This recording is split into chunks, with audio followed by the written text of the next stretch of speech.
तथा हि यथा वृक्षाणां समष्टयभिप्रायेण वनम् इति एकत्वा व्यापदेशो यथा वा जलानां समष्ट्यभिप्रायेण जलाशय इति तथा नानत्वेन प्रतिभासमानानां जीवगता अज्ञानानां समष्टि अभिप्रायेण तत् एकत्वा व्यापदेशः।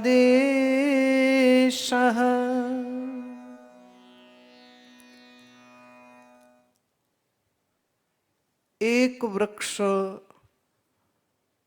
पर यही एक एक बहुत से वृक्ष हो जाए तो उसी को हम जंगल कहते हैं।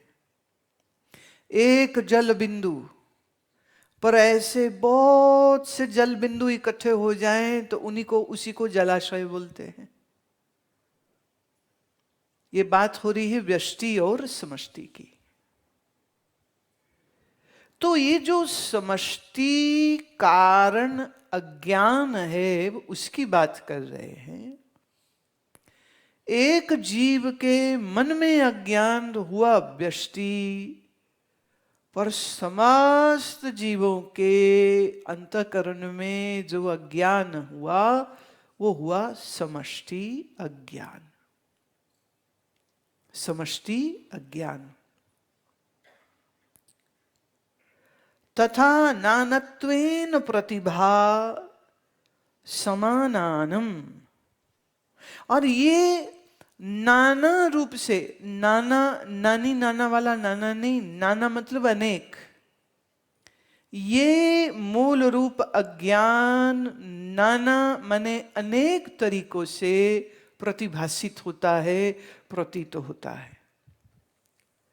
जो अज्ञान है, इस अज्ञान के व्यष्टि व्यष्टि व्यष्टि व्यष्टि माने एक एक एक यूनिट मन को सबको अगर हम जोड़ देते हैं, देखिए इसमें सिर्फ मनुष्यों की ही बात नहीं हो रही है, इसमें जीव जंतुओं की भी बात हो रही है, पशुओं की भी, पंछियों, जलचर, नभचर, थलचर, सबकी बात हो रही है। मन जहां जहां है उस मन के अज्ञान को जोड़िए और ये सारी प्रकृति जिस तमोगुण से बनी है वह तमोगुण को भी इसमें शामिल करना पड़ेगा।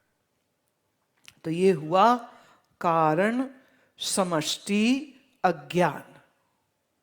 समष्टि अज्ञान जो कि कारण है इस सारे जगत का। वाह वाह। अगला श्लोक लेते हैं।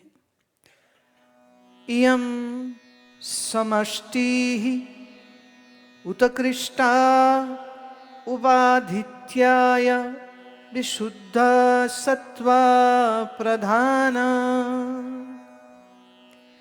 इस समष्टि अज्ञान को उत्कृष्ट जानिएगा।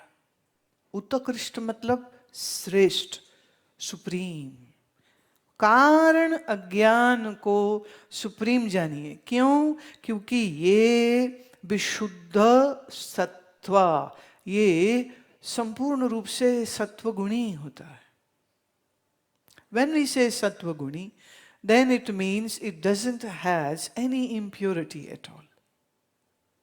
तो अगर कारण अज्ञान में सत्वगुण की प्रधानता है, सत्वगुण को आप ऐसे भी समझ लीजिए, purity, intelligence at its prime,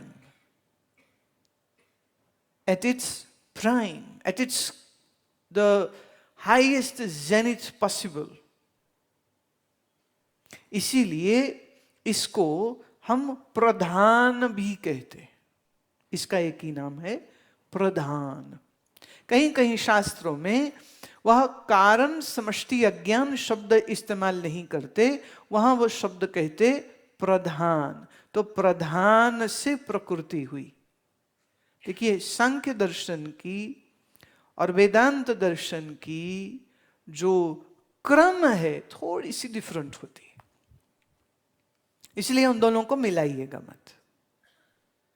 प्रधान से प्रकृति, प्रकृति से फिर आगे सारी जो क्रमवार सृष्टि होती है, उस क्रमवार सृष्टि में महतत्व और पंचमहाभूत आदि आदि ये सब कुछ आ जाते। पर अगर हम कहें सब कुछ कहां से निकला, तो कहेंगे प्रधान से, या हम कहेंगे समष्टि अज्ञान से। अब देखिए, समष्टि माने सारा, द कलेक्टिव, और व्यष्टि माने वन यूनिट।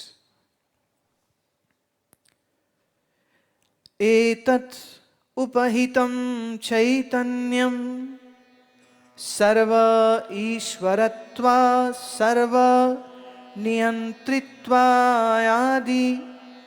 गुणकम अव्यक्तम अंतर्यामी जगत कारणम ईश्वर इति च व्यपादिष्टये सकल अज्ञान अवभास कत्वात्। ये विस्तार से अब बता रहे हैं कि इस समष्टि अज्ञान के साथ जब चैतन्य जुड़ता है, तब इस सत्वगुणी समष्टि अज्ञान और चैतन्य के मिलने से एक चेंज आती है। और चेंज आती है किसकी? इसमें क्या बनता है? बनता है ईश्वरत्व। ईश्वर इससे बनता। ये वेदांत की महिमा है कि ईश्वर की पैदाइश भी वो समझा देता है। जब हम ईश्वर कह रहे हैं तो हम परब्रह्म नहीं कह रहे हैं। जब हम परब्रह्म कहते हैं तब हम ईश्वर नहीं कहते हैं। ये बात समझिए, दोनों एक ही शब्द नहीं है। जब हम ईश्वर कहते हैं तो उसमें कारण माया अज्ञान जुड़ जाती है। जब हम परब्रह्म कहते हैं तो उसमें कारण अज्ञान माया प्रधान नहीं होता है। Getting the point? जैसे जब हम जीव कहते हैं तो अंतःकरण आ जाता है, पर जब हम आत्मा कहते हैं तो उसमें अंतःकरण नहीं होता।